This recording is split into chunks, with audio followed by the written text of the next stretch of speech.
There's something back there, and we're going to find it. We're going to find out what it is. Hello, Zero Books readers. It's me again, Douglas Lane. As we come to the end of 2019, I'm going to forego the requisite look back on the last 2 decades and avoid writing a list of the best pop songs and movies. Instead, I'll look at an essay the philosopher Slavoj Zizek wrote for The Independent under the headline, quote, "There is no conflict between the struggle against anti-Semitism and the struggle against Israeli occupation." As seems to be the norm these days, Zizek's essay inspired a backlash and a myriad of condemnations. The Israeli newspaper Haaretz ran a response entitled, "The UK's Independent publishes op-ed by Slavoj Zizek calling settlements, quote, the trouble with Jews," end quote. Despite Zizek's long-standing opposition to anti-Semitism in all its forms, his essay on the Israeli settlements was condemned as, quote, "a clear example of anti-Semitism," end quote. The only example of Zizek's anti-Semitism given is in the Haaretz headline. But when looked at in context, Zizek's line about the trouble with Jews today is itself a condemnation of anti-Semitism. Here's the entire sentence as it was originally written. "The trouble with Jews today is that they are now trying to put down roots in a place which was for thousands of years inhabited by other people." When taken in context, it's plain to see that this is not an anti-Semitic sentence, but is rather a condemnation of the philosopher Alain Finkielkraut's statement in Le Monde, a statement that Zizek described as a, quote, "weird attempt to mobilize anti-Semitic cliches in order to legitimize Zionism."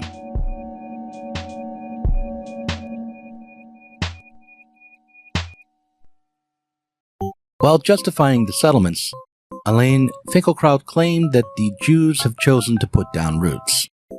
According to Zizek, Finkielkraut was suggesting that while Jews may have been rootless cosmopolitans undermining traditional life in the past, the Israeli settlements are correcting this fault in the Jewish character. Zizek objects to this line of reasoning both because it reinforces anti-Semitic myths and because it justifies a criminal occupation. Anyone who actually read the essay that Haaretz, the Times of Israel, the Jewish Telegraph Agency, and the Jewish News all reported as an example of Zizek's anti-Semitism would understand that Zizek's point was that the most virulent forms of anti-Semitism today are launched in defense of the Israeli occupation. It's easy to see that Slavoj Zizek is not an anti-Semite. Like most of the allegations and condemnations aimed at the Slovenian philosopher, these charges are made in defense not of Jewish people, but of the power structures that shape our modern politics. However, even as we defend Zizek from baseless and calculated outrage, we should also consider why allegations of anti-Semitism, when leveled at leftists, tend to stick. We should ask ourselves, does the far left have an anti-Semitism problem? The late Marxist philosopher Moishe Postone would answer in the affirmative. Particularity is constitutive. Modern anti-Semitism is frequently misunderstood as a form of racism. Whereas most forms of racism attribute concrete physical and sexual power to another that is considered inferior, however, modern anti-Semitism does not treat the Jews as inferior, but as powerful purveyors of evil. Moreover, the power attributed to the Jews is never concrete and physical, but abstract, intangible, and global. The Jews within this framework constitute an immensely powerful, invisible, international conspiracy that seeks to control the world. I've argued elsewhere that modern anti-Semitism reifies the abstract, dynamic global domination of capital, which subjects people to the compulsion of abstract historical forces they cannot grasp directly, as the domination of international Jewry. It provides a framework for understanding the complex and historically dynamic world of modern capitalism in concretistic terms and seeks to overcome processes of ongoing change that seem to be beyond the control of people. Within this Manichaean worldview, the struggle against the Jews is a struggle for human emancipation. Because anti-Semitism is distinguished by its populist, anti-hegemonic, and anti-global character, it can appear to be emancipatory. It blurs the differences between reactionary and progressive social critiques of capitalist modernity. Anti-Semitism fuses the deeply reactionary with the apparently emancipatory in an explosive amalgam. I'm suggesting then that modern anti-Semitism and the historical dynamic of capital are related. Anti-Semitism can become mixed up in a sort of socialist vision, one best characterized as the socialism of fools. What's worth considering is the difference in approach that Postone and Zizek take towards this foolish socialism. For Postone, anti-Semitism is historical. While hating Jews has a long history, and the ideology of anti-Semitism can be traced back to medieval Europe, Postone claimed that the form, function, and character of modern anti-Semitism is entirely different than the anti-Semitic ideologies of the 17th century. For Postone, in modern times, the figure of the Jew is used to concretize and explain real social contradictions that arise not from any given ethnic minority or majority, but from the operations of a capitalist economy and capitalist ideology. For Zizek, the structures of anti-Semitism, the way we take up symbolic scapegoats to stand in for problems and traumas that cannot be understood directly, is transhistorical. There's something back there, and we're going to find it. We're going to find out what it is.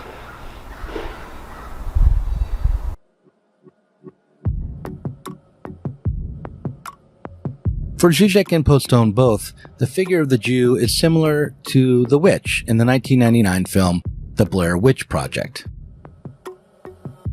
This film is probably the definitive found footage horror movie.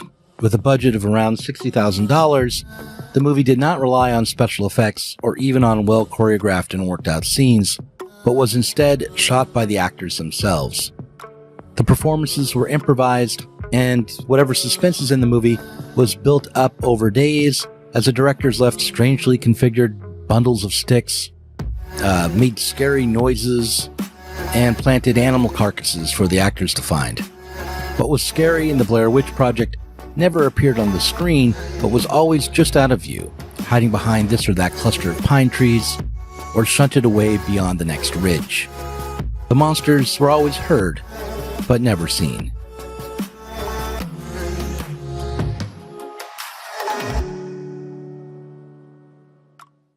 One of the definitions of what Jacques Lacan calls real, le réel, is the point of impossibility within a field of reality. Along the same lines, what for Alain Badiou defines a world, and I think this is crucial when you read him, is not primarily the positive qualities, features of a world, but the way its structure, the structure of a world, relates to its inherent point of impossibility. Sometimes the whole world changes, not because there are some new positive qualities, but because the way this world relates to an impossibility changes. Maybe the same holds for capitalism. The capitalist dynamic of perpetual self-revolutionizing relies on the endless postponing of its point of impossibility, the final crisis, the collapse. I mean, the best formula for this is when John Maynard Keynes was asked, but what about, will your politics work in the long term? He says, in the long term, we are all dead. And the whole point is to postpone it.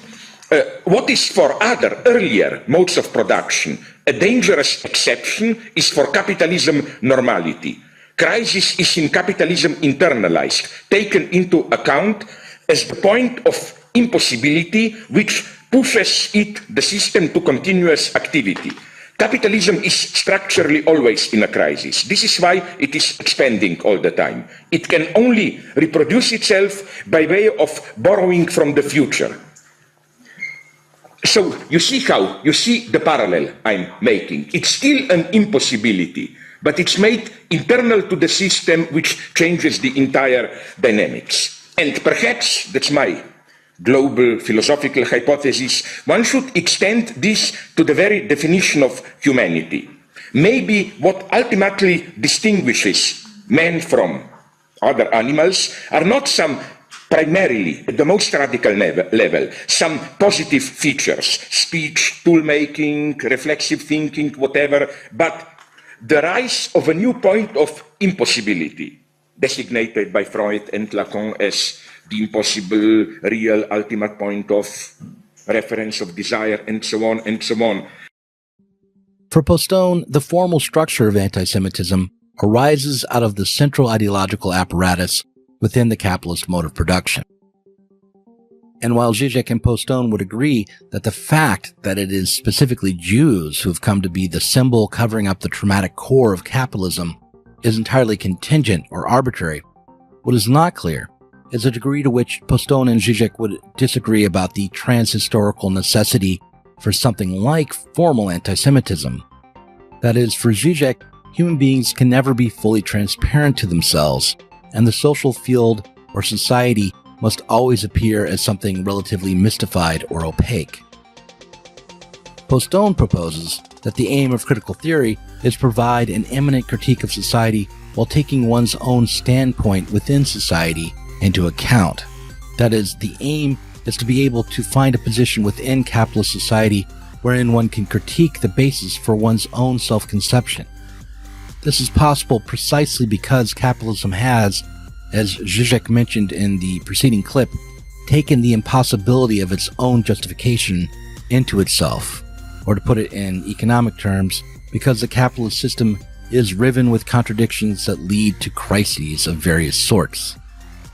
For Postone, the dialectical nature of social reality, the way in which our self-conception arises out of a contradiction or impossibility, which we then reify or symbolize in various ways, is a product of capitalism and is not transhistorical.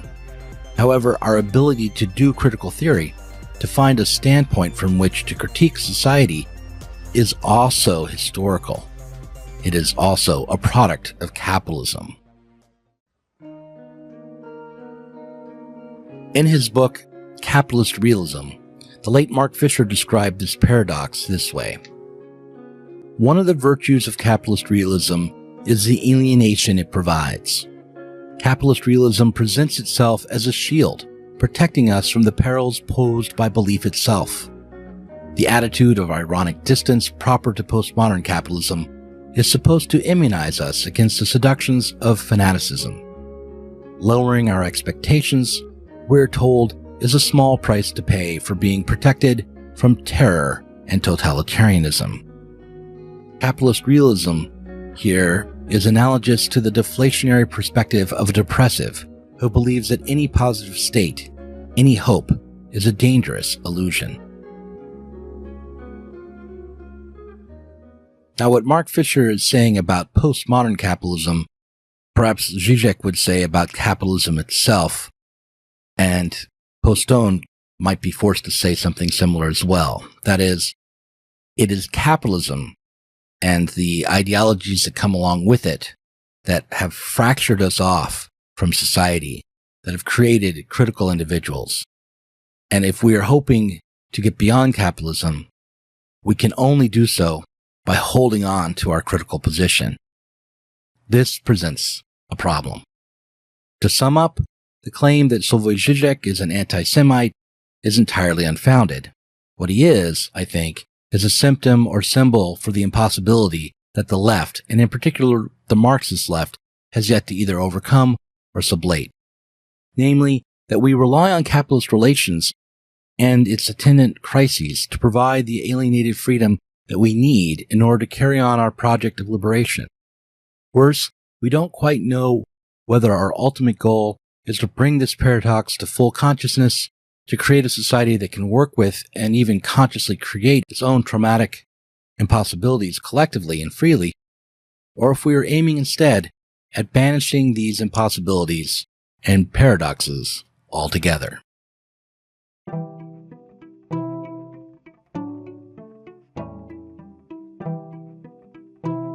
If you enjoyed this conversation, please do consider supporting us on Patreon. Our patrons help to make sure that Sublation Media can continue to provide interviews, videos, books, and articles that are critical of the left from the left. If you are tired of remaining stuck within bourgeois ideologies and politics, help us sublate them both.